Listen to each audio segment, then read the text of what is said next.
Merci. Chers collègues, je souhaite en préambule saisir l'opportunité que nous offre ce bordereau de réaffirmer avec force la valeur des formations professionnelles et des métiers auxquels elles ouvrent. Votre introduction dresse le constat d'une baisse globale des effectifs dans ces formations professionnelles sous statut scolaire, auxquelles la réforme de l'apprentissage ne serait pas étrangère. Certes, mais la déconsidération dont pâtissent de trop nombreuses filières professionnelles nous renvoie surtout à un problème culturel plus profond. Celui d'une culture nationale française qui entretient une passion trouble avec la figure de l'intellectuel, et aussi le problème d'une culture scolaire dominante qui valorise trop exclusivement les compétences de type académique. Un système qui casse beaucoup d'enfants en leur inculquant de façon précoce qu'ils ne seront jamais que des manuels. Et donc un système qui produit aussi du ressentiment social. À un carrefour historique où le mantra de la réindustrialisation est sur toutes les lèvres, et aussi à un moment où les fractures sociales et territoriales tournent au vinaigre, votre bordereau aurait pu, Madame la Vice-présidente, être l'occasion d'avancer quelques éléments d'un récit régional renouvelé et mobilisateur sur le travail. Un discours qui parle à tous, en rompant avec la dichotomie installée et si préjudiciable entre travail de conception, travail de la tête, d'une part, et travail d'exécution, travail de la main, d'autre part.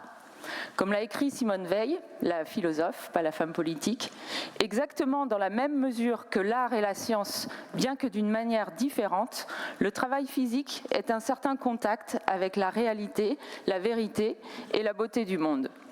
Je suis pour ma part convaincue que de la même manière que nous avons besoin d'un nouvel imaginaire de l'industrie, nous avons aussi besoin, et même encore plus, à gauche, d'un nouveau discours sur le travail.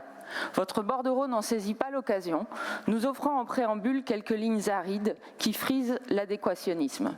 C'est dommage, car le projet que partage le groupe Breiza-Glaise avec votre majorité régionale, ça n'est pas de nous libérer du travail, contrairement à ce que voudraient nous faire croire certains lieux communs sur l'idéologie de l'assistanat, mais c'est bien plutôt de contribuer à faire du travail un lieu d'émancipation pour les Bretonnes et les Bretons.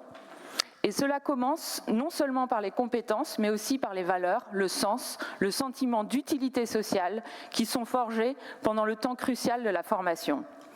Ceci étant dit, je voudrais vous soumettre, Madame la Vice-présidente, 3 remarques et autant de questions. Première remarque, qui a déjà été formulée par plusieurs conseillers, le groupe Breiza-Glaise salue la méthode de concertation et de dialogue qui a présidé à l'élaboration de cette première carte pluriannuelle des formations professionnelles initiales sous statut scolaire.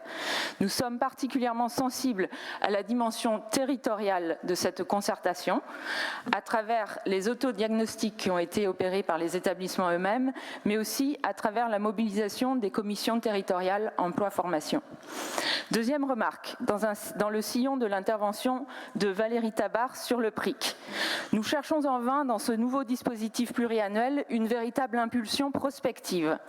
Le passage à la pluriannualité est censé favoriser une transformation structurelle de l'offre, non seulement au regard des évolutions du marché du travail, mais aussi en lien avec les mutations économiques, sociales et environnementales, lesquelles ne sont pas caractérisées plus avant que cette formulation générique.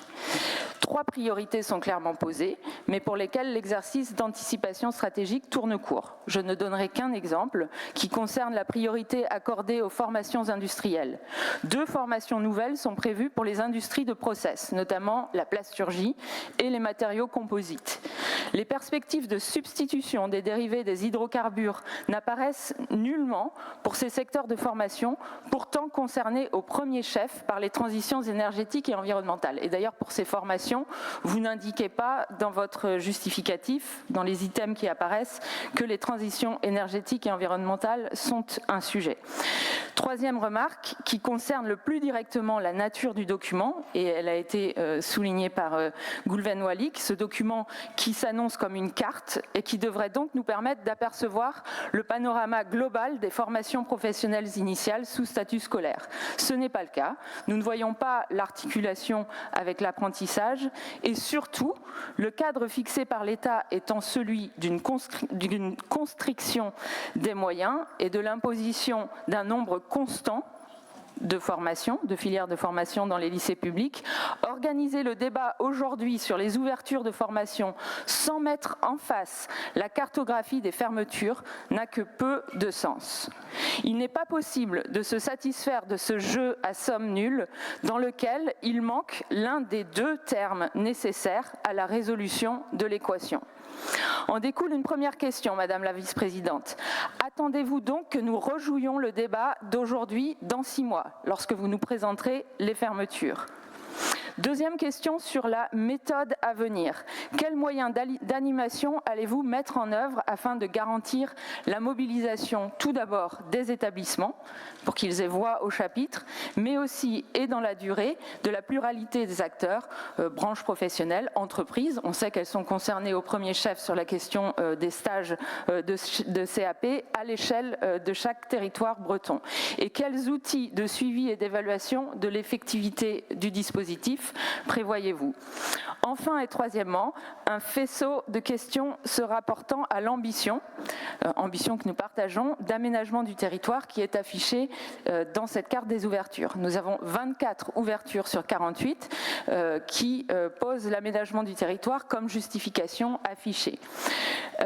Est-ce que vous pourriez nous expliquer comment, ou clarifier en tout cas la contradiction entre d'une part un constat de polarisation de l'offre de formation autour des grands pôles urbains et d'autre part une ambition de répondre, de remédier à la situation de pénurie d'offres sur le bassin rennais?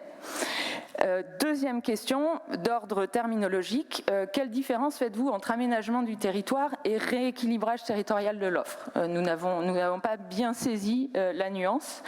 Et enfin, quelles sont les mesures complémentaires que vous envisagez afin de remédier aux fameux freins périphériques qui n'ont plus rien de périphérique, à savoir le logement et la mobilité d'un public lycéen que nous savons peu mobile? Je vous remercie. Merci, madame.